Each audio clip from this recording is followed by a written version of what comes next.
Hi, Joe. Hey, how's it going, Chris? How you doing? I'm going. Yeah, things are good. It's been a Great. been a nice busy week, and now it's time just to relax for the weekend ahead. Yeah. Well, yeah, then let's get started.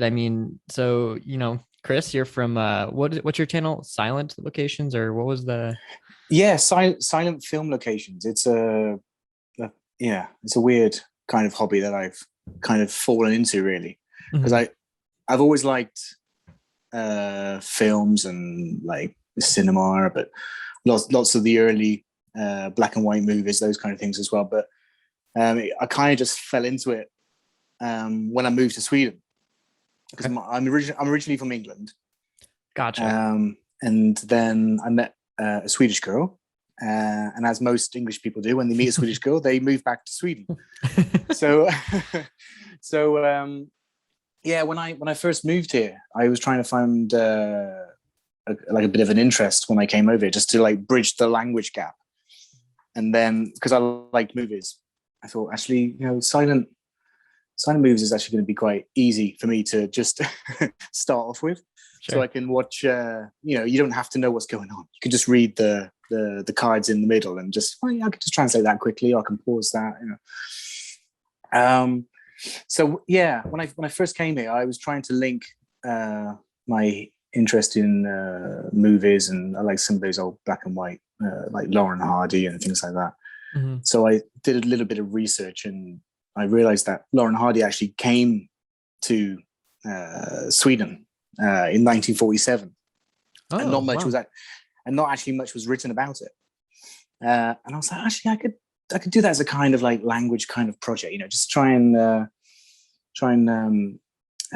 find out a bit more about that. And I went to all the different newspaper museums, and there's one in Stockholm, one in Gothenburg, and I just spent hours and hours and hours trying to find all the information for this tour.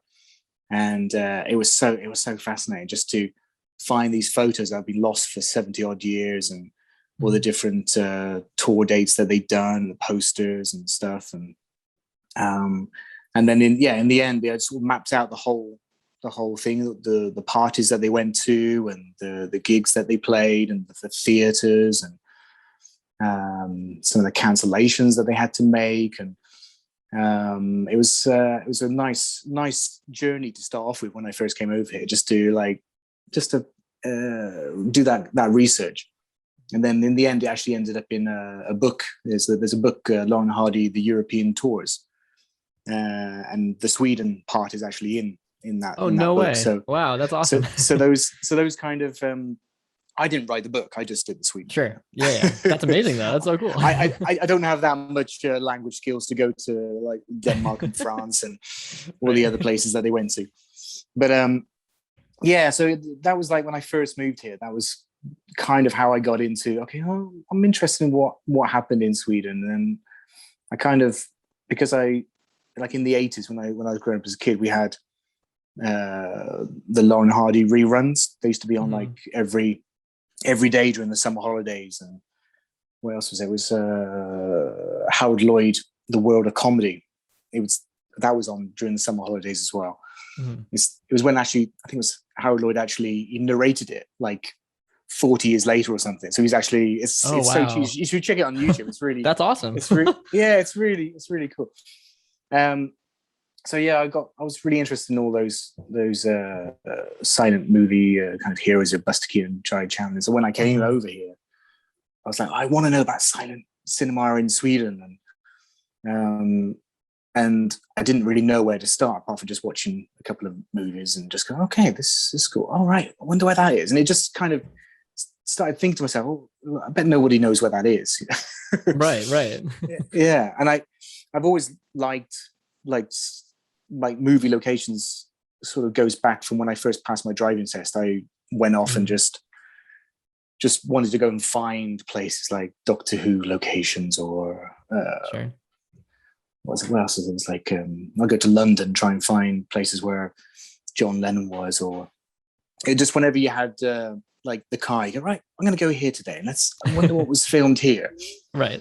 So I kind of had that interest in the location side of things anyway. That kind of already came ahead. But yeah, well, I started recognizing places like in Stockholm. And I was like, I'm going to go there and just see if it's still there. And some of the places are still there. And I'm like, wow, so much has not changed in over like 100 years or so.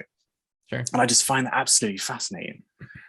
And so I just step by step, I just kind of watched more films and started to build like a funny kind of map where I was like, I've been there before, but that's also in this film over here. And Gotcha, so straight away you start to recognize the streets. I guess it's the same with a lot of like California and LA and places where so many films are in the exact same location, but from a different angle. And you start to recognize like the rock over there and the tree over there and the distant mountains or something. You go, actually, I know exactly where that is. I know exactly where that is.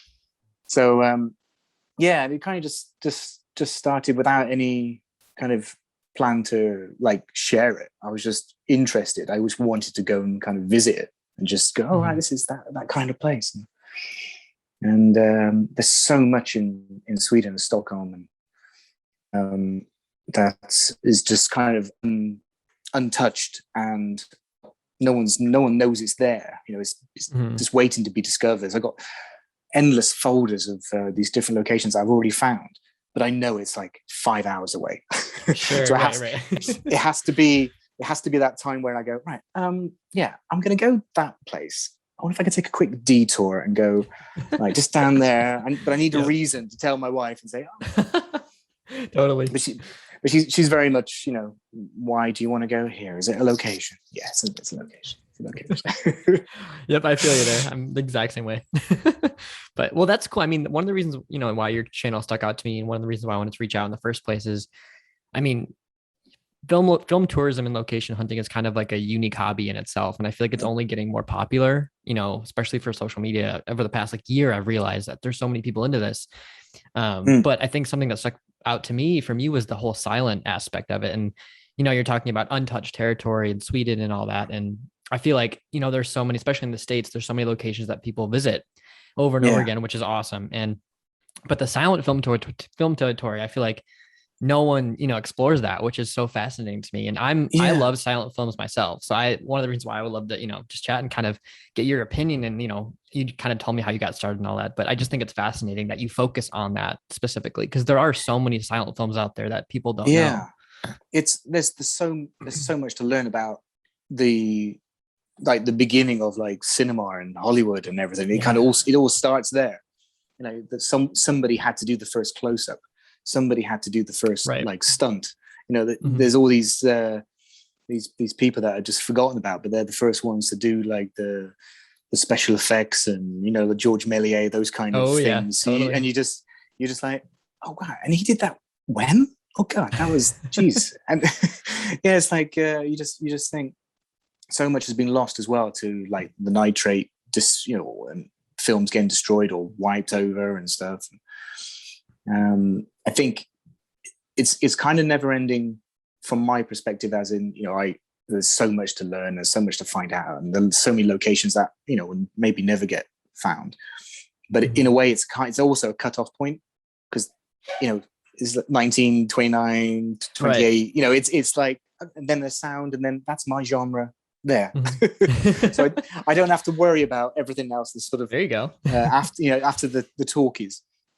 So in like when in Sweden, I've started to, you know, I know the different directors and the cast members and the different locations and stuff, but it's still like this never ending, like when you throw the net out and you find out more places and more information, you go, I never knew that.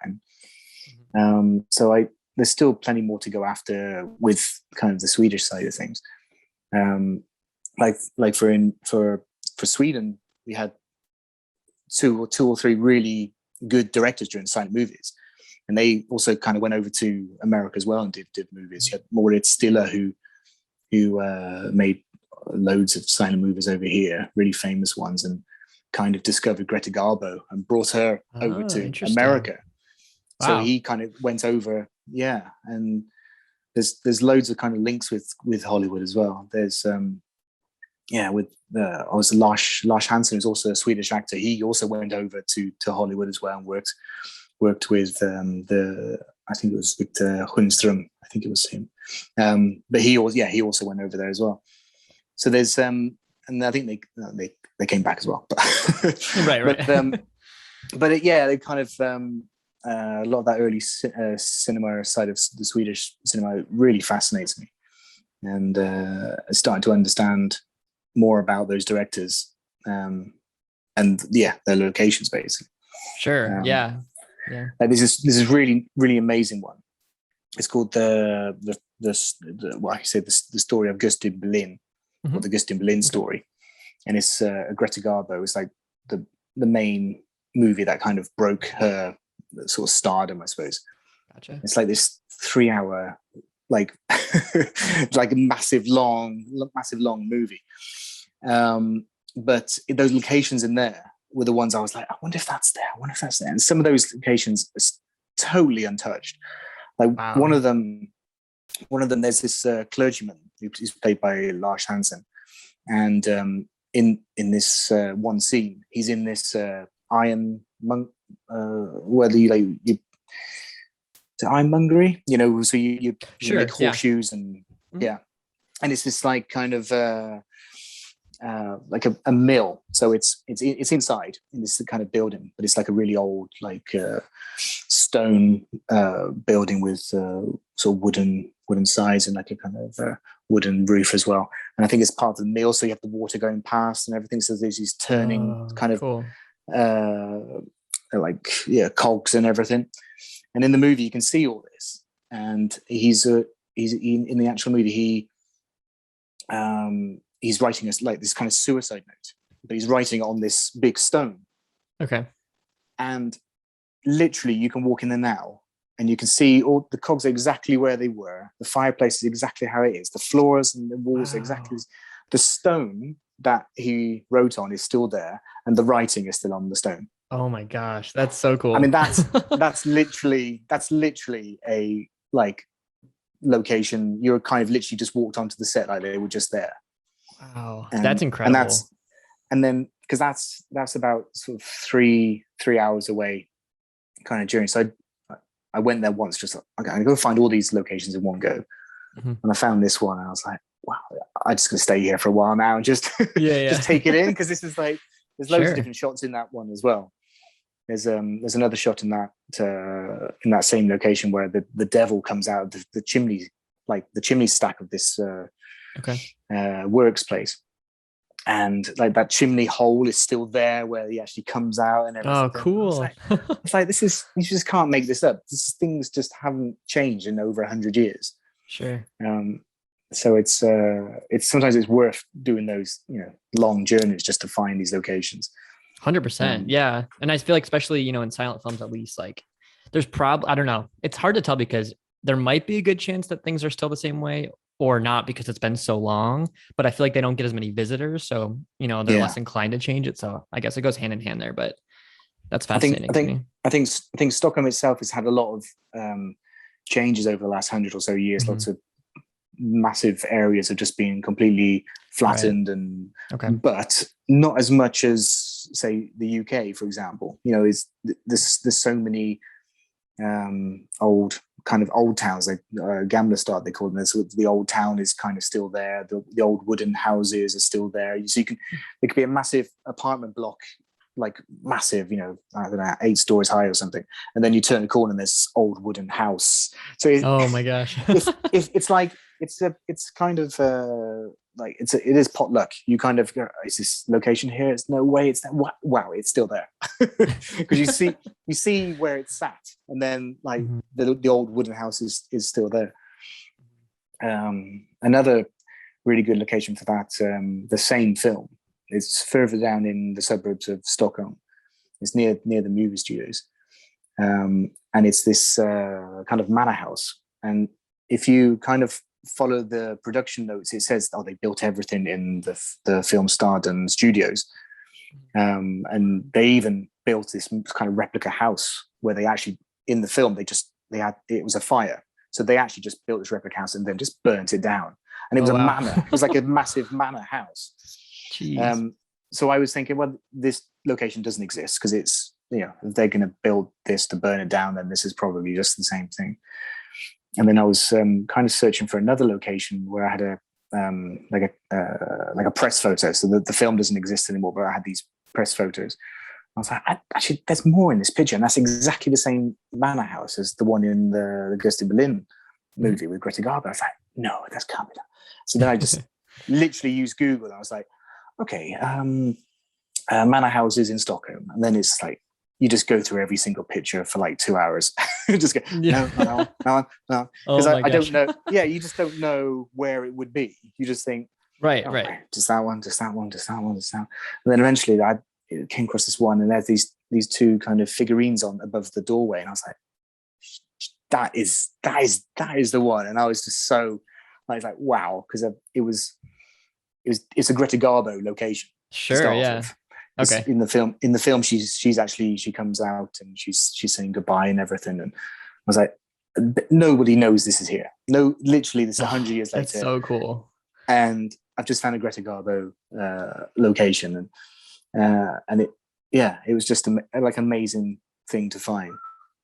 And, I know, and it's hard to. I keep trying to tell people how like it feels to be on location, for these certain scenes or shots, and it's so undescribable. It's like you're just there and you're like, this is incredible. Like, so I lived in Portland, Oregon for a couple years, and I was watching The General, the Buster Keaton film, and I was like, wait, I wonder where this was shot. It was literally shot like 2 hours south of where I was at. So I literally hopped in the car that morning, went down there, and it was cool because it's such a small town called Cottage Grove, Oregon, but they have this huge 1 or 2 big buildings. That's it. It's like a little town, and there's a huge mural of Buster Keaton on it. And it's like, they kind of thrive off of that. And it's cool. Cause like, the whole train, it was like train tracks, and there's a bunch of city shots and all this other stuff. And it looks very similar to, obviously there's things built up, but it looks very similar to what I did in the film. And that's something that just being in that location from, hundreds of years ago was such a, I think that would, I would want to go there with just like a metal detector or something. Is that creek still there? Yeah, that creek is still there. Yep. Because that's the fascinating thing about that is they just literally took this like actual locomotive, with carriages and everything, and they put this like fake guy with his arm hanging out like this, and they just literally took it straight off, and it just collapsed down and kind of exploded. So good. And I was like, I think there's some statistic about the budget for that one, because they literally trashed this locomotive. and I was thinking, God, how much of the train? Do they just take it away for haulage or for iron and stuff? But then you just think, those guys who go around the rivers with those big strong magnets. It's like a new hobby on Instagram. You see what things they find. I was like, that would just be a great place just to go and just see what you end up finding. Yeah.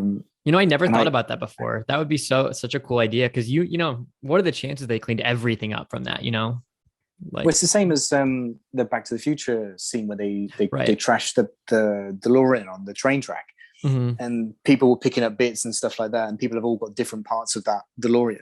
It's like, well, actually, I wonder if it's kind of the same. It's like a black and white version. It's not exactly right, but it's the same kind of concept of like, I wonder if some bits survive down there, because it's kind of movie history. You go, this is Buster Keaton's. Like it could be like a wheel, just one of the wheels, or something from the steam room or something. Oh, I would take that. the dummy, maybe. You never know. You don't know. I watched a documentary about the general, and they said that the bystanders who were watching the filming, they were like, some of the women were like screaming because they actually thought somebody was in, because they put like a dummy, and it was the guy. He had his arm out like this, so it looked like there was someone cross, like in the shot. So people were like screaming and kind of fainting or something because they actually thought somebody went down with it. Oh my gosh! I can't remember what documentary it was. It might have been the one where Buster Keaton comes back in, is it the 50s or 60s, and does this railroad kind of documentary thing. He does these old time kind of cinematic he's just basically on this electric, like no, there's really small little trains that, not even trains. You know when you do that thing when you go like that. Oh yeah, those, yeah. Those old fashioned. It's like one of those, but it's maybe it's like a maintenance cart or something. And he just goes from state to state to state to state. He's just like sat on this. He just goes, and I think it's on there when they talk about those scenes. But yeah, that's Buster Keaton's another one where you think there's some good locations, especially where the studios are in the US. Oh yeah, 100%. I would like to visit some of those studio locations anyway, and the Chaplin one, for example. Chaplin would be amazing. So I love Chaplin. I love Hitchcock as well. I'm a big Hitchcock fan, and I know his silent films obviously were early on. But have you visited any of their locations? Do you know? I really want to do. What's the kind of the Jack the Ripper one with? Is it the Ripper or something? The Hitchcock. Oh my gosh, why am I blanking on the name Lodger? Right now? The Lodger. Yes, yeah. The Lodger. And there's scenes, and I've got it, and I can't remember what format I've got it, but I've taken screen prints like of different locations because there are places on there. Sure. I was like, when I'm in London, that's one of the places I'm going to try and find, like the back of this kind of factory there, and turn right, turn left, because it's a silent movie and it's got people would know. People want to see the Hitchcock location that no one's seen before. Oh, definitely. So and so that's one when you mentioned Hitchcock, I was like, I've definitely seen the Lodger one. It's a really creepy one as well. Good, like it's scenes. One of the most underrated ones in my opinion. I feel like people like it, but like Hitchcock fans like it. I feel like, but normal people are like, oh, what year was that released? I'm not going to watch it. It's really spooky because he has that kind of like was it like a scarf thing? Like he literally looks like Jack the Ripper or something. Oh, it's great. It's so good. But Charlie Chaplin, I would like to find because there's not anything really in the UK apart from like the visits. So when he comes home and things like that, because he didn't do anything apart from theatre before he went over to do those comedies. But I would like to. I mean, I would like to go see the Kid location. Yes, that would be amazing. I think that's the most like celebrated location. People know it's there, and there's like a market there or something, so you can kind of really get the location set up, I think. But I would like to see I've seen some good location finds on Instagram. There's a few guys who find some really good ones. I'm like, I didn't know that existed. Yeah, right. It's like, oh, that's cool. So I'm kind of half screen printing these, not for my own, like for me to do, because they already exist. It's just I want to go there. Right, exactly. I want to stand on Chaplin's studio door and just stand where he stands. Cool. Oh my gosh! And so that's the kind of what I do. But I know there's loads of Lauren Hardy ones as well. Okay. There's the hotel. I forget the hotel, but it's so synonymous with like the actors staying over there and stuff. Oh, I completely forget what it's called. But loads of people have stayed there, and but loads of Lauren Hardy films have been like filmed there or just around the corner, and like the whole neighborhood is in quite a lot of screenshots. So I think we'd like to go to that hotel. We'll stay in the hotel. That'd be nice. Of course, you have to. Yeah. But there is one that really kind of excites me because have you seen that what's the Ten Commandments? It's probably a film that no one's actually seen because it's another one that's crazy long. What? Yeah, I've seen it bits and pieces of it. Yeah. I haven't seen the whole thing, but I've seen bits and pieces of it. No, it's I think you kind of recognize different scenes, but they built this like basically full scale kind of like this Egyptian kind of setting with all these different Egyptian. Like what they call all the different temple things, and what's that dog called? Those kind of dogs that they have in Egypt. The Sphinx. The Sphinx. Yeah. Yep. Mm-hmm. So you have these like small, they're not small, but they had these kind of on either side, and so it looked like you were in Egypt or something. Okay. But they built it out on the deserts, and it's again, I can't even remember. It's somewhere in the dunes, and I'm going to try and pronounce it now. It's like, it begins with G. Okay. But look, let's stick it in Google. It's Sure. But basically, because of the rivalry between the studios and stuff, they didn't want the different studios like taking or seeing what they were doing with their film, or stealing some of their Interesting. Okay. sets and things, because then they can make a very quick version of what they're doing and sell it before they even have a chance to do the edit, you know. Mhm. So they buried it in the sand. So no way. Wow. It's so amazing. So, that's so cool. Stuff they could take away, they took away. But all the massive sets, including the Sphinx and everything, they buried. So they dug it and just buried. Crazy. Oh my gosh. And there's these two guys. There's a really great documentary. I think the documentary was for the funding, because they wanted to do like a proper dig there. But I bought it a couple of years ago on the DVD, and they just spent years and years just trying. They heard this kind of rumor from people who actually like were there at the time and things like that, and I think they interviewed these people before they died, and they got built at this big picture, and then they went to the different research centers where they have all the information and everything, trying to get the information, and then they basically mapped out, you know, where things were, and there was no real proof that they took everything away. So they were like, it's got to be there. It's got to be there. Gotcha. Okay.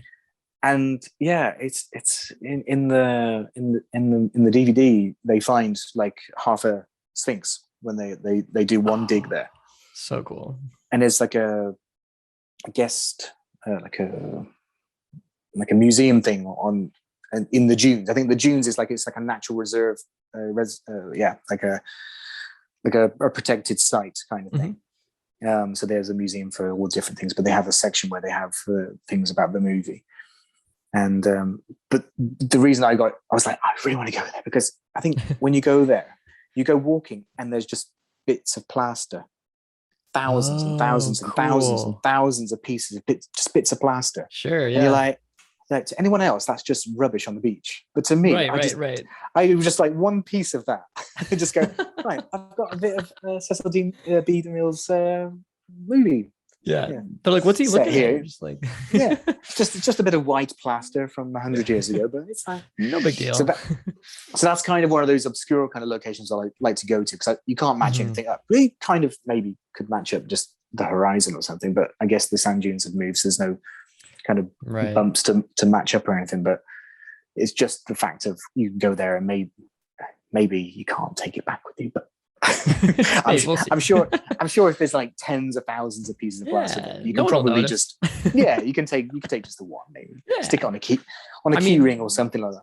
Exactly. They'd probably be, they'd probably love it if you took it, because you actually care about it. So I think other people would just kind of throw it out. I go out there and I tell the story like I have now. Just tell people, they would love the story. That. Yeah. But those are the kind of things I would like to go after in the future. I have loads of things to look for in Sweden. Okay. But up until COVID happened, me and my family, we used to take these road trips to England. So we would drive from Sweden to England. So we would go Sweden, Denmark, Germany, Belgium, France, and Netherlands and stuff like that. And it was just this really nice. And we'd try and find places to go, nice hotels and things. And obviously with my head, my brain, I'm like, okay, where can we go? Let's go to here and here and here. I think the first 2 years we went to Liebeck, and in Liebeck is where they filmed the Nosferatu, the Dracula that's spin-off kind of. Oh my gosh. And that is everything is there. It's the castle, right? No, the castle's somewhere. It's in Slovakia, I believe. Eastern Europe somewhere. Okay. Right. But everything else. So those big kind of Gothic-looking like warehouses. You have like the house where he carries, where he goes to like one of the houses. There's the church where he carries the coffin to. Oh my gosh, that's so cool! It's like when they come off the boat, and he goes under this like the archway next to the harbour. That's all still there as well. And so Oh yeah, my everywhere gosh. there's some really nice locations there, and yeah, nothing's changed. And Oh so yeah, my gosh. but I remember we went there first one year, and my wife was like, "Yeah, go on then, you go. We'll go and get an ice cream." And, and I was like, "Okay." And then there was one place I really wanted to go, but it was like in a kind of locked courtyard. So unless you were in the right place at the right time, Gotcha. I was like, I can see it. It's just around the corner. Oh, So, bummer. and I literally had to wait a whole year until we drove past again on the next road trip. And I'm like, can I just pop in and see it? Yes, it's open. Right. Nice. That's awesome. It was such a long wait. But worth it. But worth it, yeah. But I still like other movie locations, but I don't like modern. I like modern films, but it doesn't interest me to go and visit like the latest James Bond location in. Sure. I'm like, nah, it's. I want something a bit of history. When we did the road trip, I booked the family into this hotel in Ostend in Belgium, and it was a movie location for the Daughters of Darkness. This is like, way. It's 1970s like cool. slasher horror. Yeah. And I didn't tell the family. I was like, I literally booked us in like the room where they pushed the body out, and that's the room we're going to book. And the room was like so nice. It was like a lovely room with the sea view, and it's just massive rooms. But I had this like kind of hidden agenda where I'll of course, yeah. I was like, yeah, you don't know this, but actually this is from and they're here and they have lunch in here, and up there they throw the body, and here they put the body in the boot and everything. So I'm sort of secretly taking photos while we're on our family trip. So that's amazing. that's the kind of plan for the future. Is just try and plan things around holidays because we live in Sweden now. Okay. So when we go back to the UK, I have to have like a bucket list of, okay, where am I going to go? What am I going to do? Right. Like the lodge or something like that. Try and find some really nice ones in England. I want to find some of the early cinema ones. They're still there. They had this kind of studio set up down on the south coast, and I think it's like one of the first kind of like chases or something. But it's basically was it a chase? No, it was a dog who who's trying to find a baby or something. Or it's something like that. Yeah. The baby gets stolen, and then the dog's trying. And then you follow this journey of the dog swimming through the river and running down the street, and all those locations are still there. And that's the kind of thing as well, because it's like that's like a historic part. That's like, this is like the beginning of English cinema kind of thing. So those are all on my kind of bucket list things to find in the future anyway. Okay, gotcha. But, that's something I have quite a bit of locations that I want to visit. I've never been to, Europe or, anywhere outside of the US except for New Zealand. But I have so many, bucket lists there, but I feel like there's so much more that I don't know, that I'm not aware of. And, especially, from what you're saying, like all these silent locations, like that's a whole nother world that you're dealing with, which is so cool. And the history to me is incredible. Like you were saying, I think it's just amazing. If you just discover another country, for example, you go, okay, well, so what happened in France in the silent movie era? They would have had their own like legendary directors, people that these pioneers. And okay, so who are they? Where did they film? And where's the movies? And straight away you're like, oh, on YouTube, they're all here. Gosh, right. It just opens this massive like wow. like I know Paris had loads of I think Paris. Max Linder was another. He was like okay. He was like, I think Charlie Chaplin called him the teacher because he looked up to him. He was like a really influential part of Charlie Chaplin's life. Okay. And there's loads of movies on YouTube that you can watch, and you can see all these Paris locations and streets, and I mean, it's just like everyone. I'm sure all that's there because it looks like Paris is now, right, with all the different like avenues and stuff. You go, oh God, I just want to go there and just do because I bet nobody else wants to. It's probably only just me. I can't find anyone else who likes to do silent movie locations on Instagram anyway.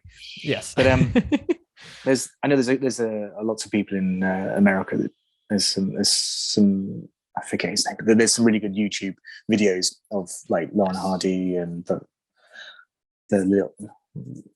bunch of kids, what they call the Rascals or something. Little Rascals. Yeah, they go find. There's loads of those kind of locations as well. Buster Keaton and things like that. Yeah. But yeah, one day I'll go over to America and find these places. Yeah, that's a whole list. America's I still have a million lists on. I've been here my whole life, so that's why I've stuck to a genre. So I'm like, okay, nothing above 1928. Yep. So then I don't have to worry. I just go. Eventually, I'll find it all. Yeah, it might take me. It could take 100 or so years. Eventually, but that's okay. That's totally okay. So now, Caligari, the Captain of Dr. Caligari. I assume, was that all studio? Do you know, or was that on location at all? Which one's that? The Captain of Dr. Caligari. It was another horror from, I think it was 20s. Have you seen that one? No. What's no, is it it's like the German expressionism film. Yeah. Is it what I reckon? Let me see if I can hold on. I'll get at the director here. 1920? Is it like the different the houses are in yes. That's German. I think it's that's why I thought it was a studio, but yeah, I don't know, because like some of it could be on location, but that was one of my first silent films I ever saw, and I loved it, and that's kind of what got me into. Well, I love horror. I'm a big horror guy, so that's one of the reasons that got me into horror and silent films, kind of. And then Nosferatu came along, and it changed my life. Yeah, and I in that film as well. The guy is isn't he like very kind of gothic kind of. And he has like tape on his. Yeah. It's such it's another haunting image, but they haven't actually done anything much to him. But there's no one else I've seen that looks like him apart from Edward Scissorhands or something like that. It looks kind of like that. Totally, yeah, for sure. Yeah. Oh, that's. And then Fritz Lang. I don't know if you've seen any of his. No. He did a film called M. From Germany. I think it was 30s. Oh, that might be past your days. Was it Fritz? Was it the one that did is it Metropolis? Yes, he did Metropolis. He did a couple called The Gambler. He did a few different ones, but he's German as well. Yeah, that's. I think you can go to the studios there. I don't know what's kind of left from the silent era, but the studios are still so cool.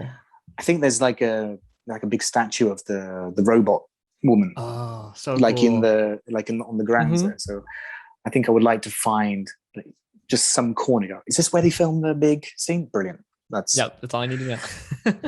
Actually, talking about studios, that's one of the best things about the Stockholm Studios.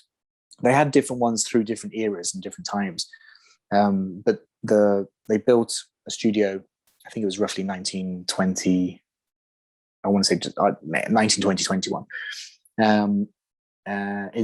In Råsunda, and it's like it's basically Stockholm. It's just north of okay.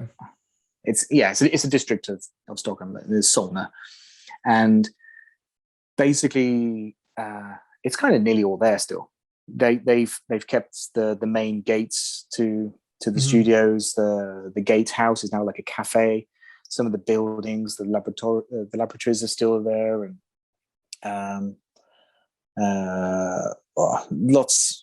loads of different. One of the main what they call the studios is still there as well, with the glass windows and everything. So you can still go and visit. Awesome. They've kind of like to they knocked down a lot of this stuff that was just buildings, like stuff that you couldn't really kind of reuse. So they got rid of like the really old soundstage and stuff. I was quite sad. That's what soundstage. It was the silent. Yeah, the silent one, the silent studio. I was like, soundstage? You say that? No, one is the silent. But the main entrance studio is still there, and they've put like a cinema kind of half inside it, and there's fun. Offices now as well. So it's a working building now. So you have the cinema, but you also have different companies that work there. So lots of the main building is still there. And I just find that fascinating. You just, because everywhere else you go, the silent movie studios are just, they're gone. They don't exist anymore because of the glass and everything. But this one is still here. It's been renovated and everything, but it looks so good. And they have different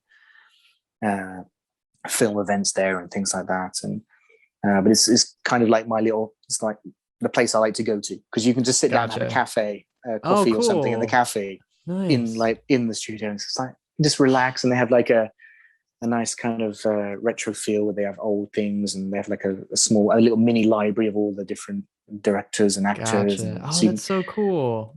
It's definitely like a kind of a film student kind of art cafe. Definitely. It's not massive, but it's definitely a place you can just go and get lost in the books for a couple of hours or so. But that's the thing I find fascinating, just the fact the studios are still there. Oh, it's amazing. Now, did you go to film school then, or how did you kind of get into film? It was just growing up with cinema, really. When I, like in the 80s and stuff, you watch the films that you're kind of given. So you watch all the cheesy comedies and the sci-fi and things like, the Goonies, and that's like one of my favorite films, the Goonies. I did the Locations when I lived in Portland, and it was awesome. You? That is where I want to go and do the Locations. But at the same time, I'm doing it for myself again. I'm not doing it for my my hobby. So it could be a complete waste of you might need money, a new Instagram page just like for other just general locations. I actually do. I already have one.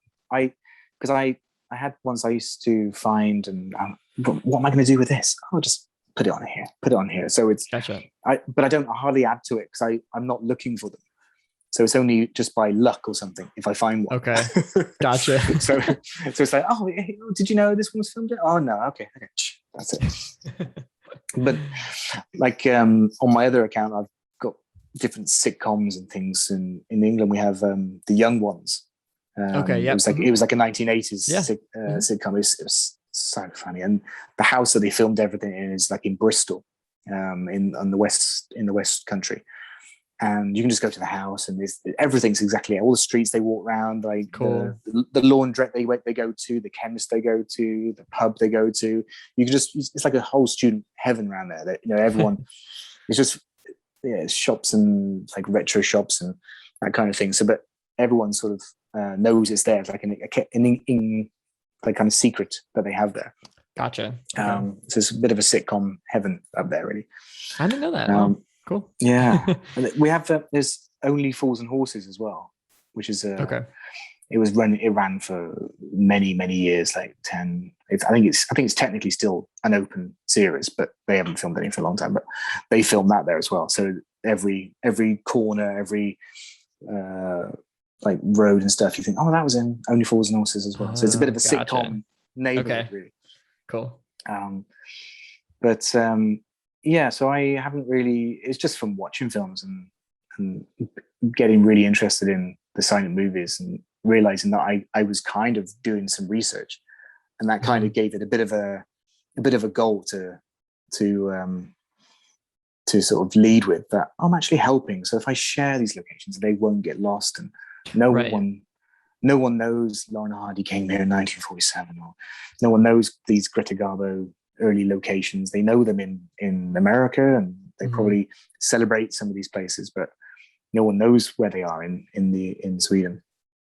There was a couple of other things as well, like when I was doing all the research with the newspaper library, when you'd go through the different machines and you do the whatever it's called, microfiche or something. Yeah. I found a Charlie Chaplin visit as well, but he came when he was older. He was doing like a book tour in 1961, and this kind of links with the Goonies as well. You're like this. In Stockholm they found this. I call it a pirate ship, but it's basically a military ship. But it looks exactly like the Goonies boat. Awesome. Okay, and basically when they launched it, like on its maiden voyage, it was just top heavy, and it toppled over and sank. So it got lost in the harbor for like 400, 500 years or whatever it was, 400 years. And then they just found it one day. this guy was just doing these he was just dropping like these measurement things down. And he was like, oh, that wood shouldn't be there. That wood shouldn't be there. Oh, so they sent divers down. They found it and they raised it. And I should check it because it's just like the Goonies. Okay. And when they raised it and the water drained out, it was actually pretty ship tight, and they sailed it. Into the dry dock. It's amazing. Oh my god, it's amazing. it's so fascinating. There's some nice little things on YouTube about it where you can just follow how they cleaned up all I'm definitely gonna look into that. and now it's a museum. It's still in the harbour, the dry dock that they sailed it in. They just basically drained the water and they did the whole museum there. And now it's like a proper museum, like a multi-million kind of dollar kind of museum. And it's like the biggest tourist attraction in Stockholm. Okay. But they've done the sales and everything again. Obviously, that's kind of just use as much as they can do. Sure. But it literally looks like the Goonies boat. Wow, that's amazing. And the reason I mentioned that was because when Charlie Chaplin went, I think it was roughly the same time. So I've got a photo of him walking up onto the boat with his like hard hat, and he's got his like rubber trousers and rubber like jacket and everything. Mm-hmm. And I was like, he's like probably like one of the first people to go on that boat in like 450 years. Oh my god! It's such a random like kind of factor. Right. Like, so he was one of the first people to go on here. Charlie Chaplin was one. I'm not surprised, but that's hilarious. Yeah, it's if you like Charlie Chaplin, you should definitely go to the Charlie Chaplin Museum in Switzerland. Yeah, it's his house. That'd be so. Oh my gosh, that top of my list. It is so good, and I've done locations there, but only like of him sitting in his own chairs and things like that, standing outside. Right. So I've matched up a few kind of shots like that, but so that's the closest I've got to Charlie Chaplin. Gotcha. Hey, close. That's his house. Yeah, it's like sat on his bed and in his chair. No big deal. Yeah. Dang, so cool. So it's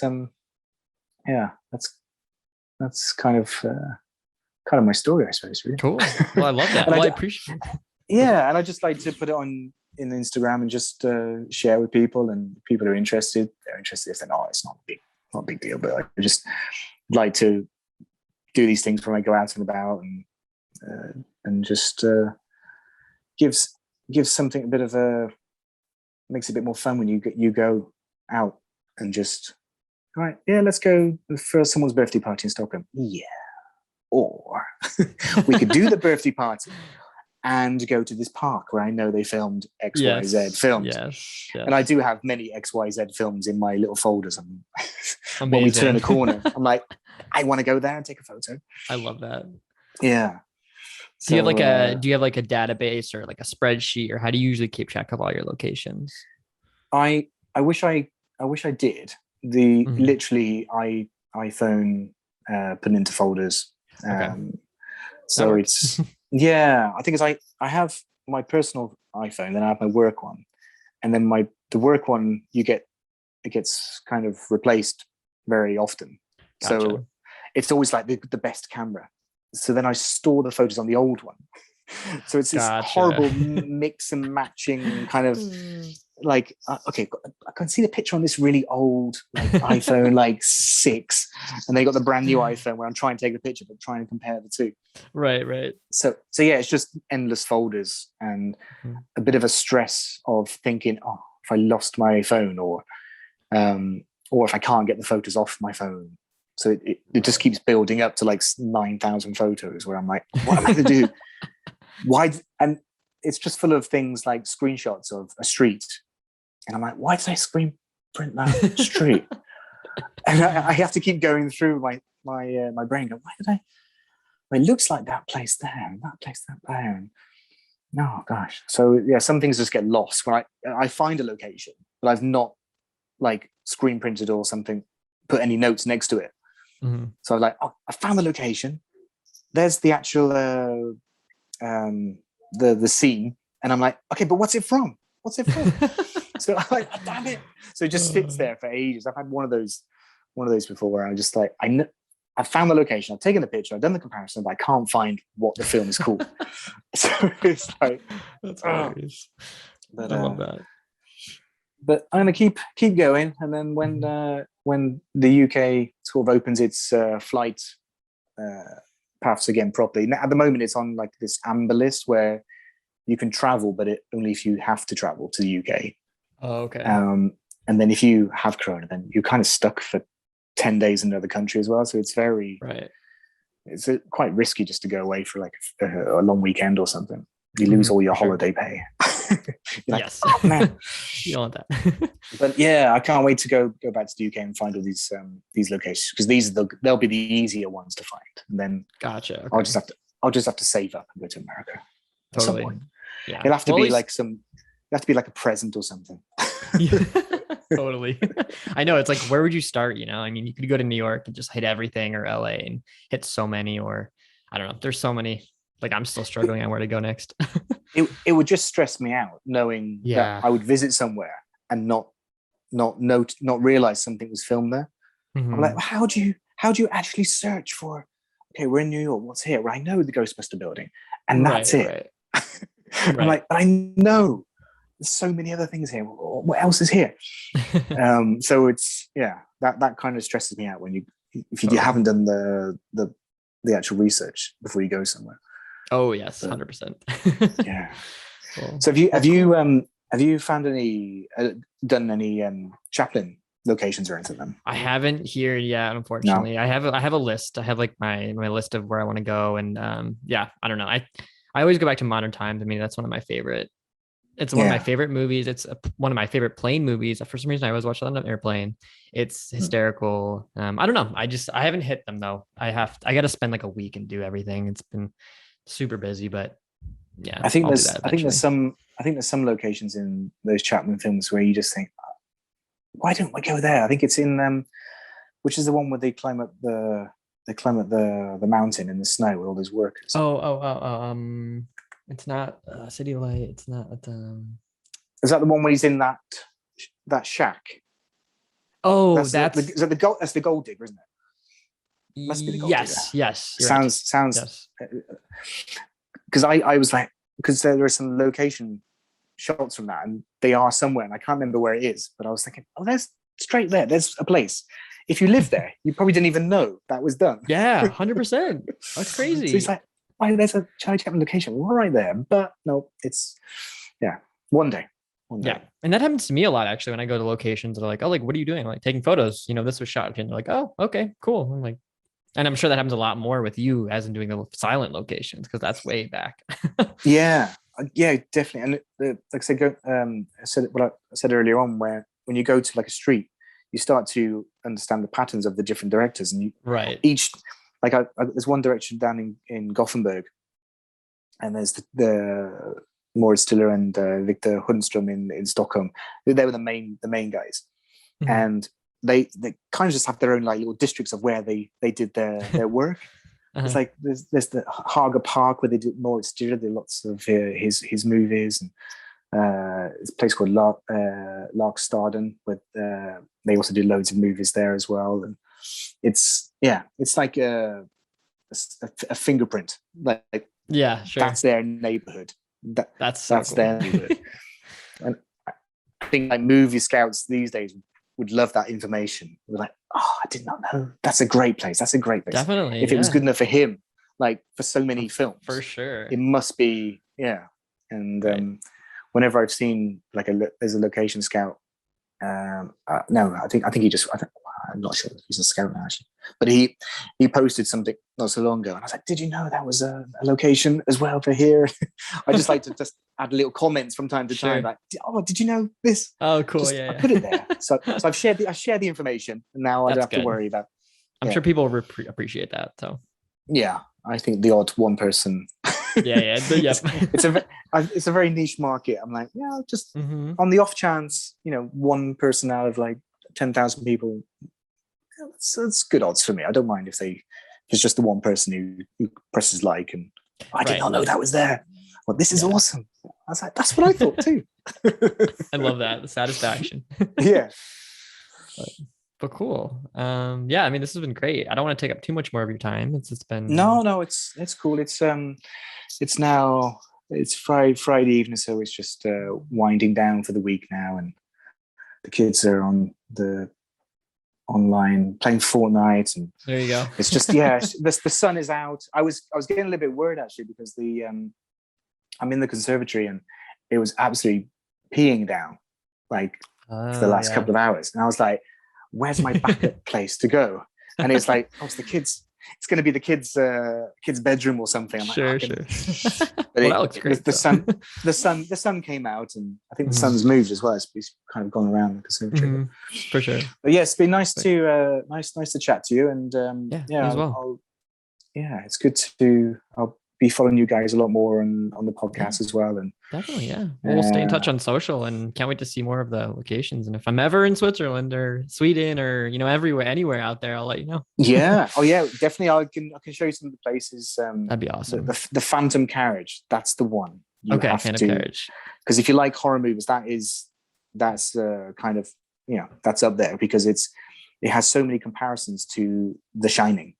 Oh. Okay, I'm in it. I'm about it. It's basically a film about the reflection of his life. It's like a Christmas kind of film.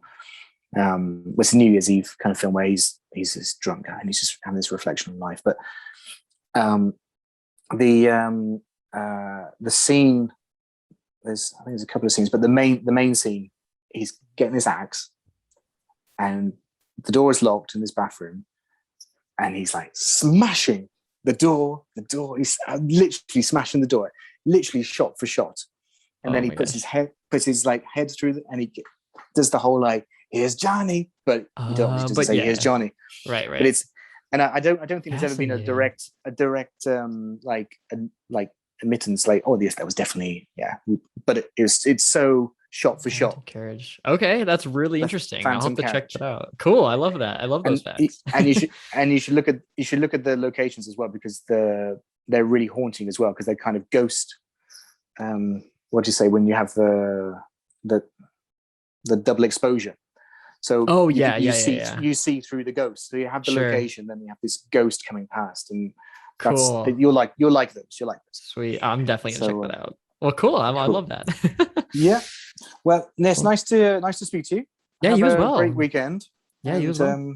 We'll be in touch over social. Nice to do it. Yeah, cool. Do it again. Yeah, so let's do it for sure. Cool. Well, take care. Cheers. Bye. Bye.